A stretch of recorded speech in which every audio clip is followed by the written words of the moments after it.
Welcome to our webinar. This month, July, we're going to talk about the whips and spurs mostly, and whether or not they play a role in horses' training. And Lynn and I are going to toss the proverbial baton back and forth here as we go. Um, Hopefully going to discuss English and Western disciplines because obviously this is relevant and groundwork. There's just so much to cover here. So, Lynn, where shall we dive in?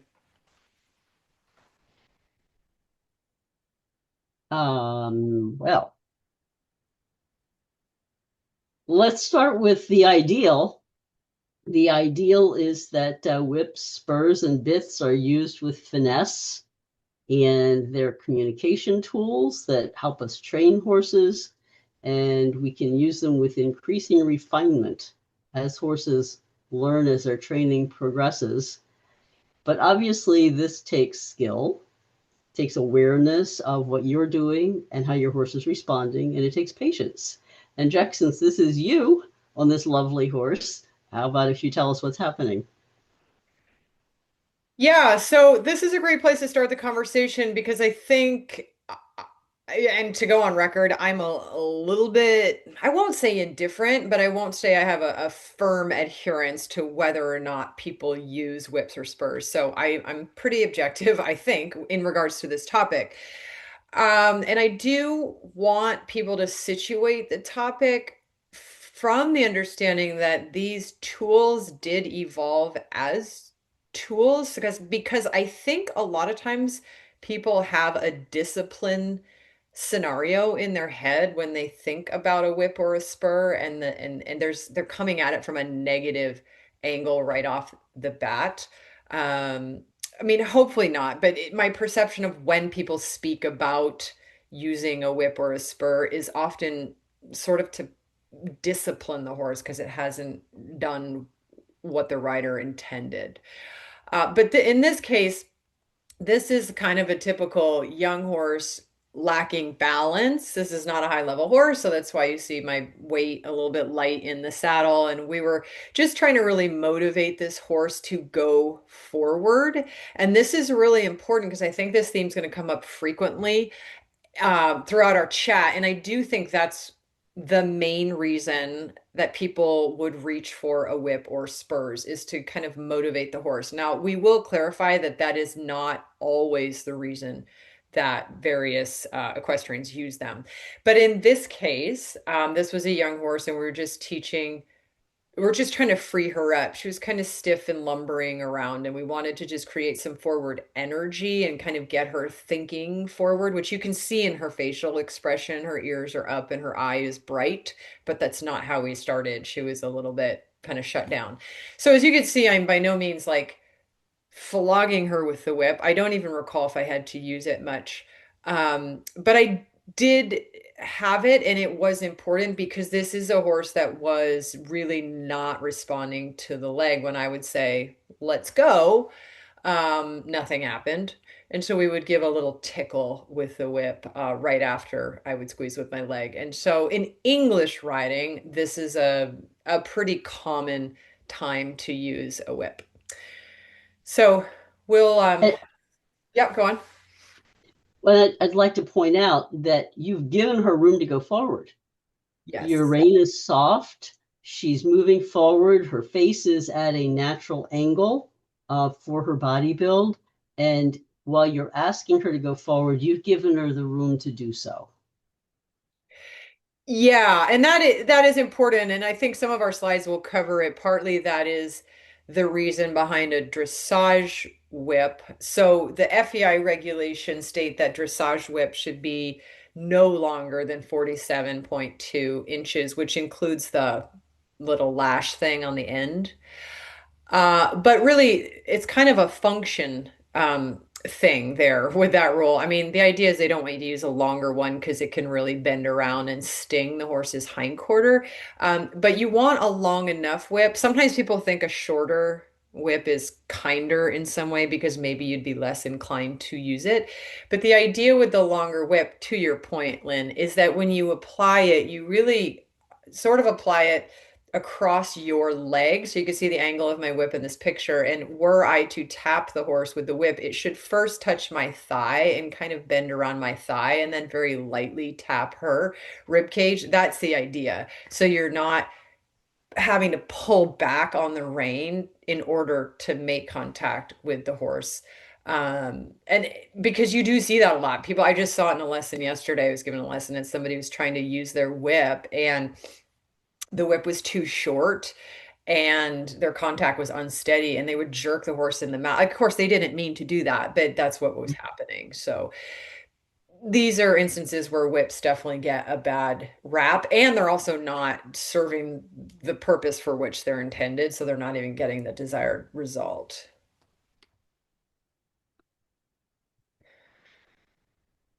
This is the polar opposite here, where these are the kinds of situations that show where whips, spurs, and bits really are a detriment or a threat to a horse's welfare.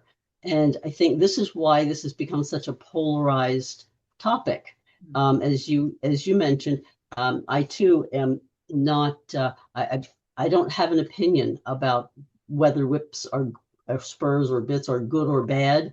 They are sometimes useful and sometimes not, and an awful lot depends on the person who's using them and how they're used. This is the whole thing. They're tools. You can use a hammer to hammer a nail. You can use it to smash your finger. It's like let's use the tool appropriately.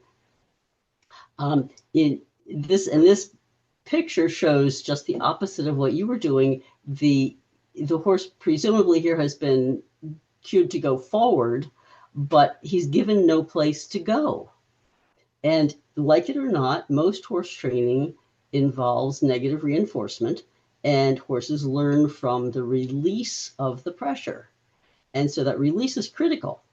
If the horse doesn't get a release, then it impedes his learning. How's he going to learn what he's supposed to do if there's no release when he does it? And worse, if there's no release, then a horse can feel trapped. And feeling trapped is an innate fear. It's an inborn fear in horses, in any species. And so it becomes a welfare issue emotionally, even without causing the horse pain. Mhm. And yet, we see practices like this taught, normalized, and rewarded in competition, because people are taught this is the illusion of collection, that this is how we train horses, how we supposedly teach them to balance themselves and collect themselves. And it would be a joke if it weren't so tragic.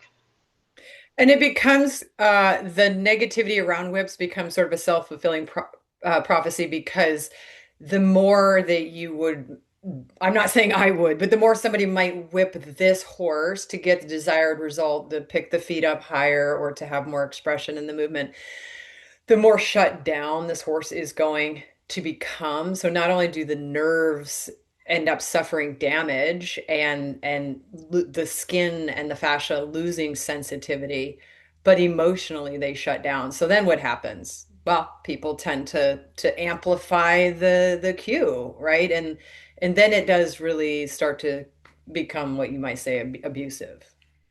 That's exactly it. And I've read one veterinarian says that when horses are young, they will overbend, as this horse has done, and they will do it pretty readily.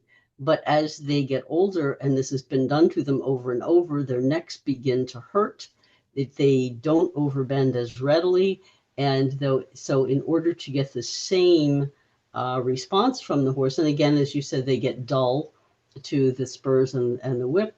And so in order to get the same result, then the rider is using more spur, more whip, bigger bit. And Hmm. it just becomes more and more abusive, and horses either explode or shut down. Hmm. Become so orthopedic, or they become so lame that they can't be ridden anyway. Yeah. So it's the two extremes we have. Are we earning cooperation from a horse, or are we just requiring compliance? So, in order to have a horse who really performs well, we need to earn the horse's trust, put in the time for training him to do his job, given the experience that he needs to build his confidence, that's when we have a reliable horse. That's when our tools become tools of communication that are not stressful to the horse. And but on the flip side, if people shortcut any of those things, the trust, the training, the experience, or the confidence, then they often try to make up for it with equipment. And I particularly like this photo because this rider apparently has put in all of the training experience and confidence her horse needs in order to do this jump. She has also clearly put in the training time on herself to be very well balanced, so well balanced that she's able to give an automatic release, which you almost never see anymore, showing that she's balanced without hanging on her hands. Um, Yeah. one of the big issues in eventing these days is the increase in fatalities among horses and riders. And both Danny Emerson and the late Jim Wofford have spoken out very clearly and said that they feel that a lot of the problem is people not putting in the time, the training, the skill, and building the horse's confidence and reliability. They're attempting to use bigger bits, more spurs and whips in order to gain control over the horse without actually having the horse trained to do his job safely. So as soon as we reduce horse welfare, we've reduced rider safety and everybody loses.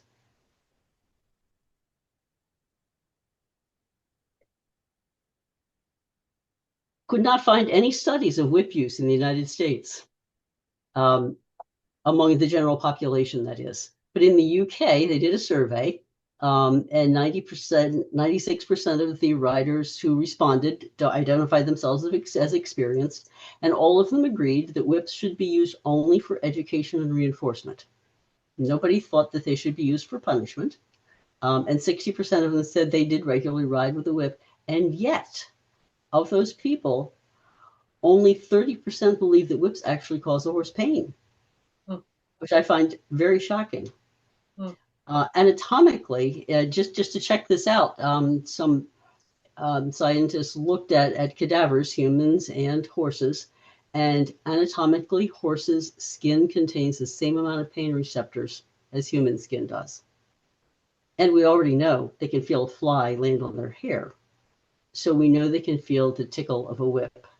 So basically, if we can figure if hitting yourself with a whip, if you hit yourself with a whip hard enough to hurt, it's going to hurt your horse.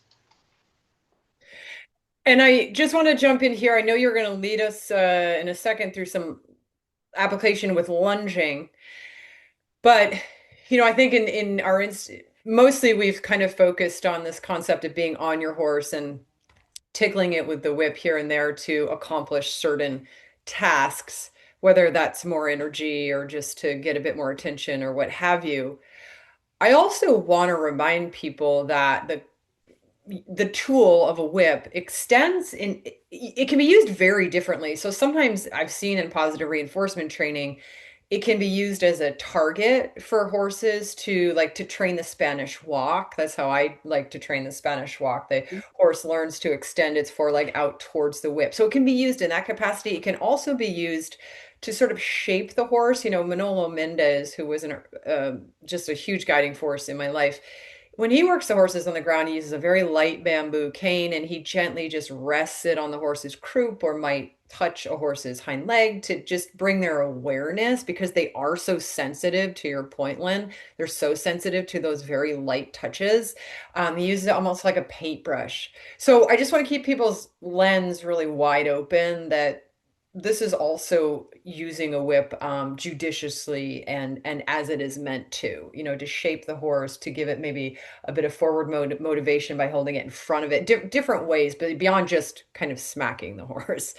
Um, but let's carry on. Yeah. The only studies of horses' responses to whips have been related to racing, and mainly to see does hitting the horse with a whip actually increase the speed. Interestingly, in flat racing, there was no statistical difference in the outcomes of races when whips were used or not used. Therefore, they did not increase the speed at all. What I found particularly fascinating was in a study of Swedish trotters, they found that when the horse felt the whip, he actually decelerated. And I thought that was a real intriguing finding. I mean, clearly it makes us wonder why use whips if we're not getting more speed, which presumably is the point of a whip in a race. But then why would a horse decelerate when hit with the whip? And one possibility is that horses are hit most often when they're already fatigued. So they're in the process possibly of already slowing down. The other thought that I had was, is the horse thinking, I'm already giving you all I've got and now you're going to punish me? I'm done. Mm. Yeah. And we got to wonder, how much does this apply to other speed events? You mentioned Western, and I don't mean to leave that out, but what about barrel racing? We see whips used very actively in barrel racing. Is that really speeding horses up? Is anybody taking a look at this? Hmm. No, that would be interesting. I don't have any stats for that actually. I don't think anybody does, and it's a shame. It would be really interesting to see. Carriage driving is like almost the complete opposite in whip use from racing. When you drive, you have no seat, no leg, no weight to influence your horse. All you've got is the reins, your voice, and your whip. And so the whip is an essential replacement for those body parts that aren't in contact with the horse. Now, the driver here is my friend Melody, who's a very experienced carriage driver and trainer. And she said 90% of her whip use is for asking the horse to bend or straighten. I've also seen her use it when one of the pair lags behind and decides that his partner can actually take up a little extra work. And then there's a touch. And as you said earlier, Jack, it's a touch on his rump as a reminder you need to be moving forward and doing your part of the job. It's not a strike. And in carriage driving competitions, excessive use of whips is penalized and it's socially frowned upon too. The one time that a whip can be used sternly, and Melody said this is why she would never drive without a whip, is when there's a dangerous situation brewing. For example, if a horse decides he's going to make a sharp turn, sharp enough to overturn the carriage, which would be disastrous, then the whip can be used as needed to remind him, don't turn that way. But otherwise, the whip is very much a subtle tool. And often I've ridden behind Melody enough to see nobody's ever been smacked, but it's a touch and a tickle, and they notice that. Yeah, well, as you know, I grew up in a carriage driving family, so I love that you brought this awareness into our presentation because my dad and the materials that these whips are made out of they're very elegant and very so you can be very specific and they are not inexpensive whips either. I should mention you definitely don't want to back your carriage over them. But there's a lot of just touching the rib cage to flex here or sometimes just laying the whip gently on the croup of the horse. There's a lot of communication with the whip, but to your point, there's rarely, if ever, any a smack or a slap or anything like that. It's a pretty cool use of a replacement, you might say, for a rider's seat and leg. It's pretty neat if anybody gets a chance to go out on a carriage drive to experience that. Oh yes, I definitely recommend it. It's very exciting. And I will also add, Melody said, in competitions, whips are checked to make sure that they are the appropriate material, length, um, and that's along with checking nosebands to make sure that you've got at least 2 fingers under the noseband. Something that we will come back to on our next presentation. Using it properly, as you've been talking about, requires precision. It requires thinking about what's the point, what are we doing with it? And in lunging, I often see people just sort of like twirling a whip in the air to get the horse to go forward. And really, this is just sort of engaging the chase reflex and chasing a horse along. And instead, we should have a specific cue for each gait. Here I have inadvertently twirled my lash, and it has upset Shiloh so badly. She has shot off on the wrong lead, counterbent, all off balance. This is going nowhere good. Um, and I didn't even touch her with the whip. So we don't even have to touch the horse to have them feel stressed, upset, and get a very negative response.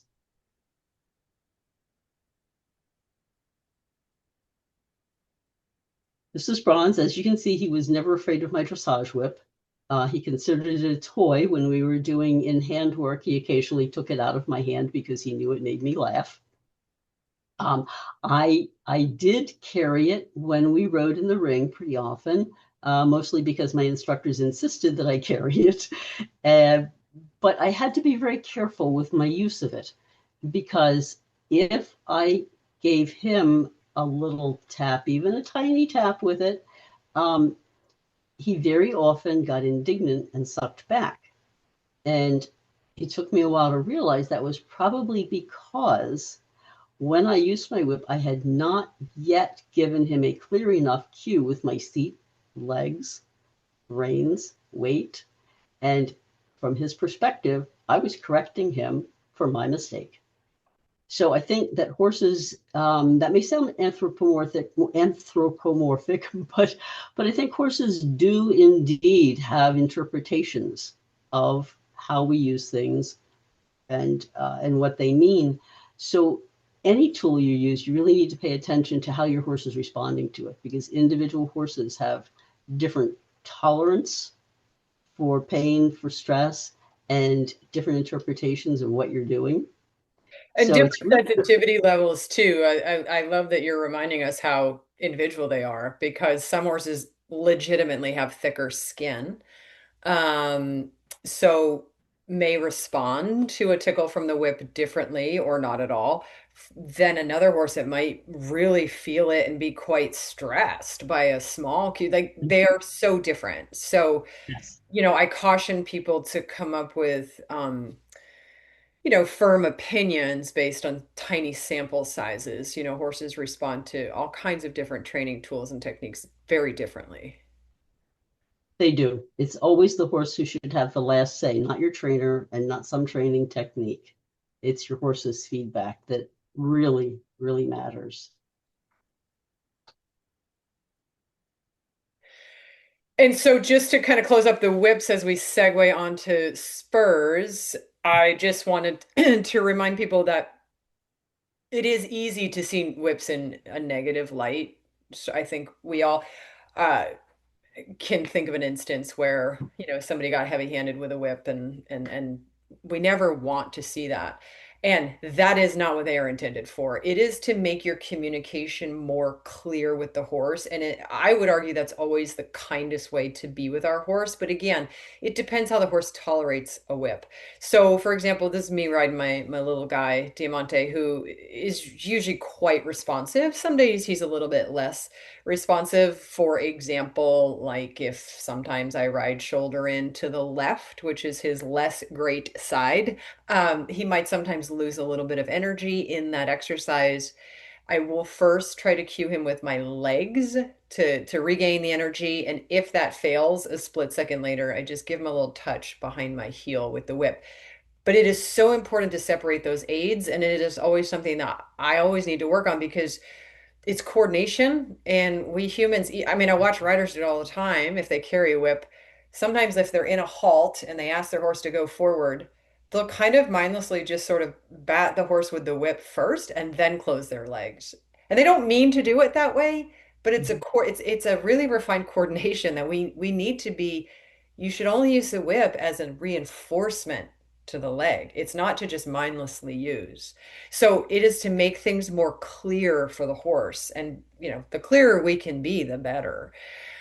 And then lastly, I just wanted to remind people that the materials really do matter. So sometimes people in an aversion to whips, I see them adopt other things. Usually my trail riders, my Western riders will have, I think they call them like poppers, but it's like a leather strip that hangs in front of the saddle that sometimes they can use to kind of, it makes a popping sound and kind of tap their horse's shoulders with that, or a thin leather strap. And In my world, if you have an aversion to whips, I could see seeking out an alternative. But in terms of being more clear to the horse, I don't know that those are always a perfect alternative because there's often a delay between when the rider gives the cue and then is able to like reach down and pick up the leather strap and apply it to the shoulders. So for the horse, it's not that clear if there's a delay in reinforcing the thing you're trying to reinforce.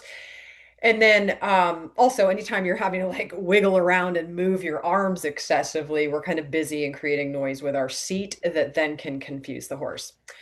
And then secondarily, the materials that whips are made out of really do matter in term. I mentioned the bamboo canes earlier for groundwork. I love those because they're thin and hollow, and just placing it against the horse's skin can create a very nice lightweight sensation. But because it's a stiff a pole, if you will, you can control it well. The more flexible whips are, the more severe they can become. If you've ever caught yourself across the face with the end of your lunge lash, you know what I'm talking about. I've done that too many times.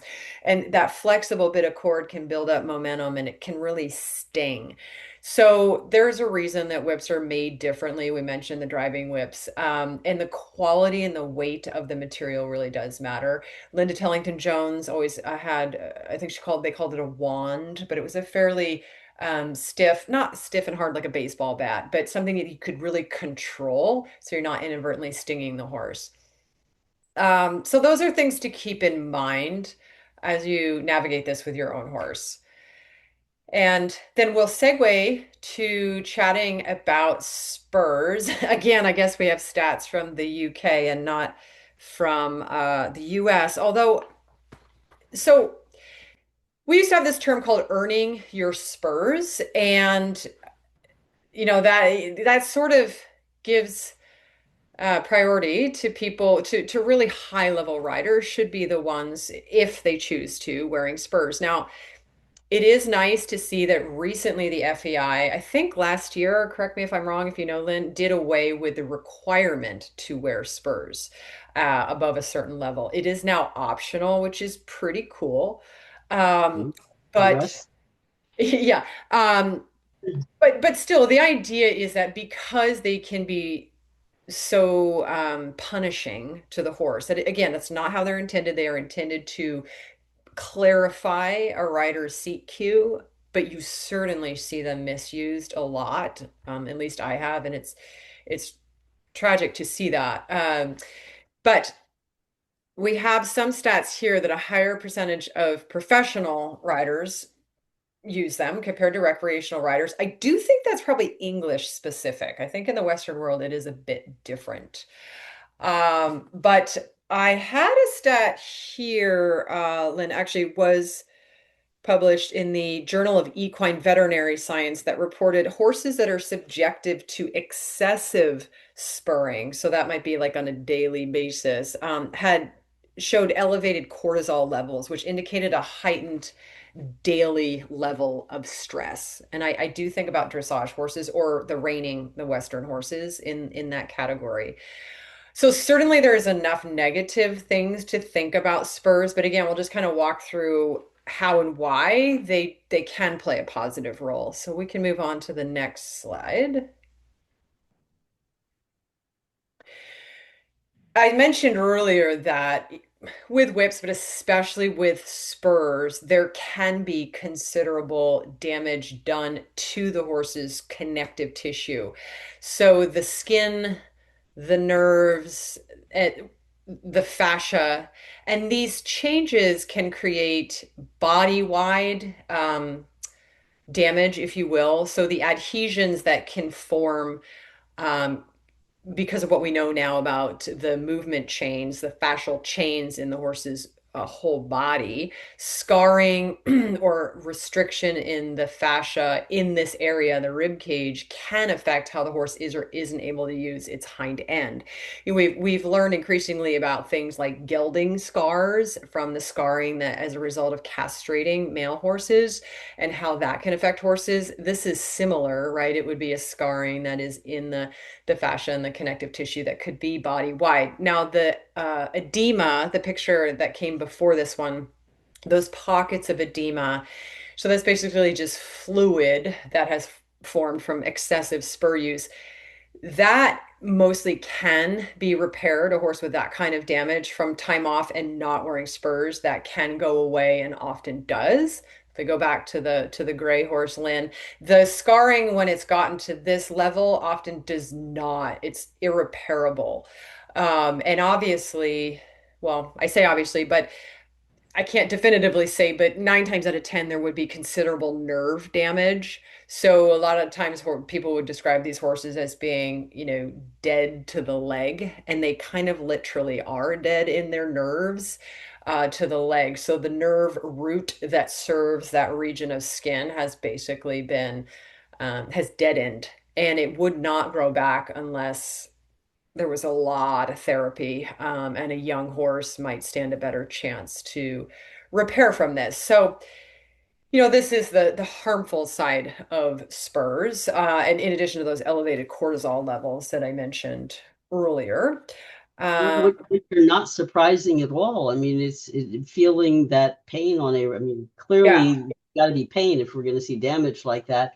And pain is a major stress, and of course is going to raise cortisol. So that just validates that this is a very stressful thing happening to the horses. And I am shocked I did not realize that the damage that it could cause nerve damage and actually damage, you said, to the movement in the hind end. yeah, because of the fascial chains that become compromised as as the fascia in that region of the horse becomes scarred, underneath, then the tissues in that area stop being able to glide. And of course, then that affects the hind end because everything is interconnected. Yeah. Obviously, that would be in severe cases. But But that's pretty but we shocking. yeah, but I mean, we've seen it. I mean, I don't know this particular horse, but I have seen horses with that level of spur damage, which is very sad. So sad. Yeah. Um, And so when they say a horse is dead to the leg, it can simply mean, it can truly mean that their nerves are dead, that they're literally, not even literally. that is, yes, Yeah. that. And now I grew up with the saying that by the time you ride well enough to deserve spurs, you don't need them anymore. Now, when I said that to my sister, who rides like you do and uses spurs very subtly, she corrected me and said, "No, there are really ways that you can use them in a very subtle sense." But I think that that was an image that we might want to keep in mind, that you need to ride well enough to deserve spurs, and that includes having sufficient control of your body and legs so you don't use them inadvertently, and sufficient understanding and sympathy for the horse that you don't deliberately use them Absolutely, in 100%. an ugly way. And the archaeological evidence of various bones and bronze remains dates back to spurs being used as early as the 5th century. And Mm. but interestingly, by the Middle Ages, they became symbols of chivalry and they were awarded to soldiers as they graduated from squire to knighthood, but they were not, my understanding from the research I did is that they were not used to train the horse. They were literally like you would festoon these young soldiers with these items. It was almost like a pin or a badge. Mhm. Um, and they were very decorative and ornate. So that was sort of the origination, but then obviously they evolved into being used, with the horse or in conjunction with riding. So we can move on to the next one, and then that sort of influenced the design of spurs for the vaquero and the Spanish influence. And the spur design, in part, determines its severity. Obviously, the leg use is a big part of it too. But in this case, the fewer number of little spiky things on those rowels, the more severe it is, because each one of those has a greater amount of digging into the skin. So the more little pointy things on your rolly wheel, the softer it actually is to the horse, provided they're not filed down to be really pokey. This is a Western style spur, obviously. And I did want to talk about the difference between English and Western because this is important. So I think we can move on to the next slide. And again, these are Western spurs. It is important to understand the different traditions that have used spurs because, for example, traditionally in Western riding, the spurs are used to shape the horse more. So to kind of, you hear terms like lift his rib cage, flex his rib cage, tuck the pelvis. These are times when a Western rider traditionally would use kind of a rhythmic rolling of the spur or gently kind of brushing the spur against the horse's side to create that shape in the horse. Contrast that with English riders typically would use the spur to reinforce a leg cue for more energy or expression that goes ignored by the horse, like we talked about with the whip. So it would be a very quick, momentary touch of the spur, and then you're done. And it usually is to gain energy. Whereas in Western riding, it is, like I say, to kind of collect and round up and shape the horse. It's important to know that because if you ride a horse that has been trained in one of these traditions, you need to be mindful about how you are using spurs. So this happened to me in a public demo. It was very embarrassing. I borrowed a Western trained horse to do this demonstration, and I needed it to kind of trot out. And I squeezed my legs and it didn't respond. So then I touched it with the spurs I had on and it slammed on the brakes because it had been taught to round up and stop when it felt the spur. And so, had I not kind of figured out what was happening and just proceeded to continue to rail on it with my spurs, you can imagine how kind that would be. The horse was doing what it had been taught to do. I am trained more from an English background, so I didn't understand. I still don't fully. I won't say I'm well versed in how Western riders use the spur. That's not, how I've had my training. So to be kind to the horse that you're on any given day, it's important to know what tradition they came from and also just to acknowledge that there are different ways to use the spur. And again, we want to make our communication with the horse more clear. So on any given day, before you kind of just put the spur on, it is important to ask yourself, what are you hoping to achieve? Is it energy? Or is it kind of shaping? And you need to be consistent day to day, and it always is an enforcement to the leg. So ideally, in a perfect world, Lynn, to your point, you don't use them. We get to a point where we don't need to use them.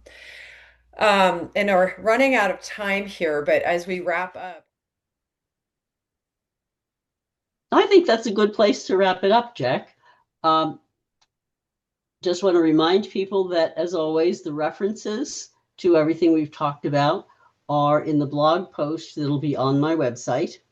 And coming attractions, next webinar is going to be on bits and bitless bridles. What's the research tell us? It's the research may not be what you think. It's really quite intriguing. And so we need to figure out what research do we trust and what do the horses tell us, which of course is the most important thing. What do the horses have to say and how do you know what's best for your horse? So we have on the left, Gracie wearing a custom-made bitless bridle and Shiloh on the right wearing an ordinary English bridle, cavesson removed with her coppermouth D-ring snaffle. Some pretty ordinary stuff. And next time we'll be talking in more depth about bits, bitless bridles, and a bit about nosebands. great. Look forward to it. Thanks, Lynn. Thank you.